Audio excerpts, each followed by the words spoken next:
Terbukti Ya. dalam banyak hal Timor Leste itu lebih bisa menemukan jati dirinya setelah keluar dari Indonesia, dan dia bisa menyusul Indonesia dalam berbagai hal Ya, setelah keluar dari Indonesia. setelah keluar dari Indonesia. Saya agak khawatir nih apa yang disampaikan Pak Faisal. Jangan-jangan nanti Sulawesi dan lain sebagainya nanti berpikiran kayak Timor Leste, bahwa ternyata kalau kita memisahkan diri kita bisa mengelola ekonomi kita lebih beradab dan Ada kartu tani lah, kartu pupuk lah, kartu prasejahtera lah, kartu apa.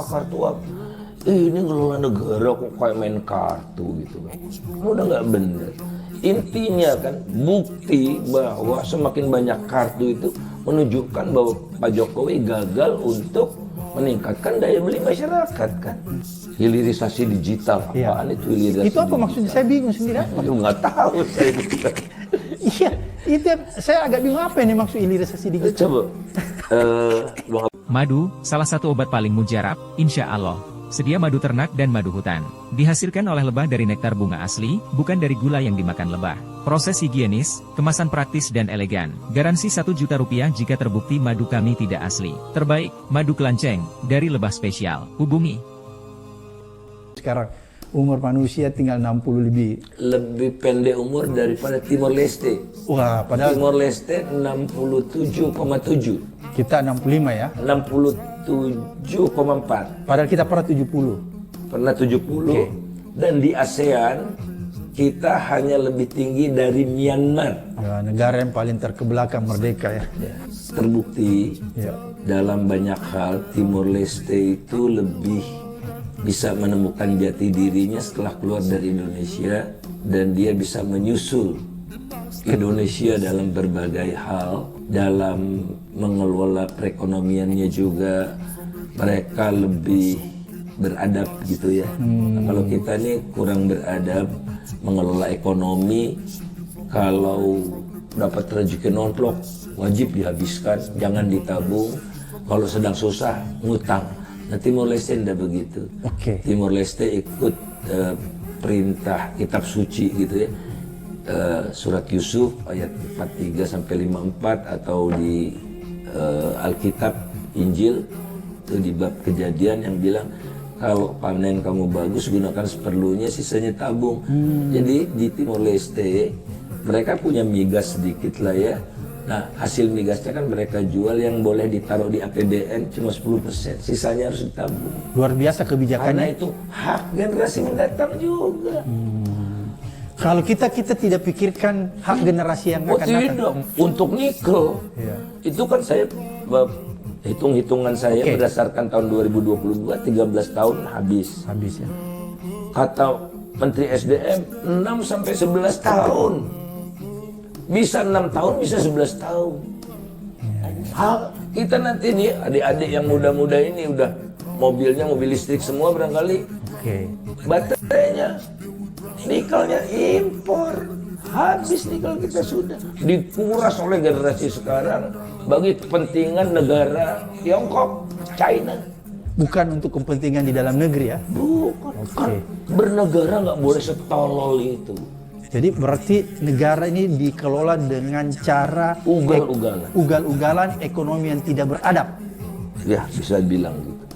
Dibandingkan dengan Timor Leste lebih mengelola ekonomi secara beradab ya. Lebih beradab, lebih ilahiyah gitu. Lebih lah iya. Setelah keluar dari Indonesia. Setelah keluar dari Indonesia. Saya agak khawatir nih apa yang disampaikan Pak Faisal. Jangan-jangan nanti Sulawesi dan lain sebagainya nanti berpikiran kayak Timor Leste, bahwa ternyata kalau kita memisahkan diri kita bisa mengelola ekonomi kita lebih beradab dan lebih merata. Betul Bang Abraham, karena tuntutan reformasi ini dipreteli satu-satu. Oke.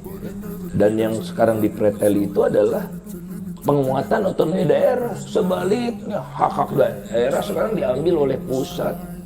Pengeluaran kan di APBN itu ada belanja. Oke. Belanja pemerintah pusat dan transfer ke daerah. Iya. Porsi transfer ke daerah itu kian hari kian turun. Ada dana desa, misalnya dana desa sekarang berapa? 1 miliar. 1 miliar per desa. Tidak bebas desa itu untuk mengeluarkan untuk kebutuhan mereka. Dipatok sekian persen untuk ini, sekian persen untuk ini, sekian. Jadi otonominya itu semu sekali. Padahal negara Indonesia ini sangat beragam, berbeda-beda suku, bangsa, adat istiadat, geografisnya. Satu masalah di satu tempat itu berbeda dengan masalah di tempat lain. Masalah yang sama juga solusinya harus berbeda-beda, karena ada aspek kultural, aspek antropologi, sosiologisnya. Maka kewajiban kita untuk bernegara lebih berkeadilan ini, berkeadaban ini adalah dengan memperkuat kompetensi daerah untuk menyelesaikan masalah daerahnya sendiri. Nggak bisa satu kebijakan dari pusat yang berlaku satu desa 1 miliar. Nggak adil, itu bukan keadilan namanya. Kalau desa di gunung itu 1 miliar nggak ada artinya apa-apa. Kalau daerah rata ya oke lah bikin jalan gitu kan. Di gunung 10 meter belum habis. Jadi Otda ini wajib dan sedihnya saya otaknya otak sentralistik terus. Bakal gagal Indonesia membangun dirinya. Seperti Bung Faisal katakan tadi, otaknya itu rata-rata tidak dipenuhi gagasan yang bisa kita harapkan bahwa terjadi suatu perubahan yang fundamental. Seperti begitu ya kira-kira? Great transformation. Oke, nggak terjadi begitu. Oleh karena itu kalau Bung Faisal melihat, apa sih yang sebenarnya harus dilakukan? Yang ada sekarang saya lihat itu daftar keinginan. Pajak akan dinaikkan, ada kan? Kita tadi selesai. Pajak akan dinaik. Tidak jelas. Caranya untuk caranya. Jadi misalnya memberi makan seluruh anak sekolah, makan gratis, susu makan gratis. gratis, susu gratis, itu kan otak yang sentralistik itu. Bagus-bagusnya bantuan kepada orang yang miskin adalah dengan memberikan uang, sehingga mereka suka sayur asem, mereka masak sayur asem. Ada yang suka rendang, masak rendang. Coba bisa dibayangkan apa yang terjadi kalau makannya itu nanti orang-orang partai lah yang menjadi catering itu nanti muncul kan? Ya, jadi vendornya. Vendornya semua sama kan? Menunya sama. Waduh. Padahal ada orang Sunda yang suka lalab-laba, orang Jawa yang suka manis-manis. Gimana ini menyelesaikannya? Oke, jadi gagasan makanan gratis, susu gratis itu sebenarnya gagasan terlalu sederhana ya? Kan buat semua, segala macam. Terus nanti sisanya bagaimana? Biarkan aja ditumbuhkan kekuatan rakyat untuk membeli makanan bermutu kan? Jadi daya belinya dinaikkan, selesai udah. Daya belinya sehingga sekarang Bang Abraham yang namanya dompet orang miskin itu tebal. Bukan tebal karena uangnya, tebal karena banyak kartunya. Kartu macam-macam. Apa-apaan di dunia ini nggak ada yang begini. Jadi kartu sehat. Sebetulnya saya juga disebut kartu BPJS kesehatan saya kartu sehat, dan itu diklaim sebagai karya Jokowi. Nah, itu undang-undang kewajiban kita BPJS kesehatan kan. Tapi di era Jokowi dibilang kartu sehat. Seolah-olah baru diganti aja tuh BPJS kesehatan. Saya kan pegawai negeri. Dulu Askes ya. Sekarang otomatis saya BPJS kesehatan, tapi dikasih kartunya kartu sehat. Enak aja. Ada kartu tani lah, kartu pupuk lah, kartu prasejahtera lah, kartu apa. Ini ngelola negara kok kayak main kartu gitu kan. Udah nggak bener. Intinya kan bukti bahwa semakin banyak kartu itu menunjukkan bahwa Pak Jokowi gagal untuk meningkatkan daya beli masyarakat kan.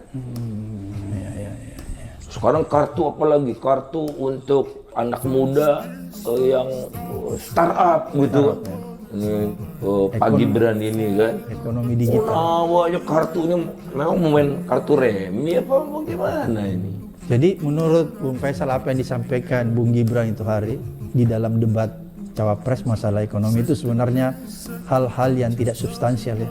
Banyak yang menyesatkan, bukan tidak substansial saja, menyesatkan. Berarti jadi kalau misalnya, jangan dulu Bung Faisal, berarti kalau menyesatkan manipulasi dong? Manipulasi. Dia bilang apa misalnya? Hilirisasi digital, apaan itu hilirisasi? Itu apa maksudnya? Saya bingung sendiri. Aduh, nggak tahu saya. Iya, itu saya agak bingung apa ini maksud hilirisasi digital. Coba, Bang Abraham ya. Makanya saya katakan caranya bagaimana sih? Oke, digitalisasi. Kita ke berbagai kedai, kedai lo ini Oke. itu gak nerima tunai, Oke. harus pakai apalah, kiris lah, apa segala macam ini. Itu capres-capres itu sadar nggak sih? Baru 52% orang dewasa Indonesia yang punya akses ke bank. Artinya dia nggak bisa kiris-kirisan, dia nggak pernah nggak mengenal bank. Nah, tingkatkan dulu aksesibilitas masyarakat ke bank, barulah kiris-kirisan, barulah digitalan. Bang Abraham pernah pulang dari luar negeri kan, terus ngisi bea cukai harus online. Yang kakek-kakek nggak punya handphone, gimana? Ini negara ini membangun kok tidak melaksanakan kewajibannya dulu. Kewajibannya apa? Gratiskan dulu nih internet, nah baru semua orang bisa akses kan, digital banking segala macam itu gitu. Nah, jadi banyak yang dilakukan Jokowi, tapi yang mendasar itu dia tidak melakukan. Yang fundamental Yang ya. fundamental. Berarti kalau begitu boleh dikatakan ekonomi selama Pak Presiden Jokowi ini sebenarnya hanya yang dinikmati oleh segelintir orang. Betul sekali. Kira-kira seperti itu. Betul sekali. Segelintir orang dan semakin terkonsentrasi.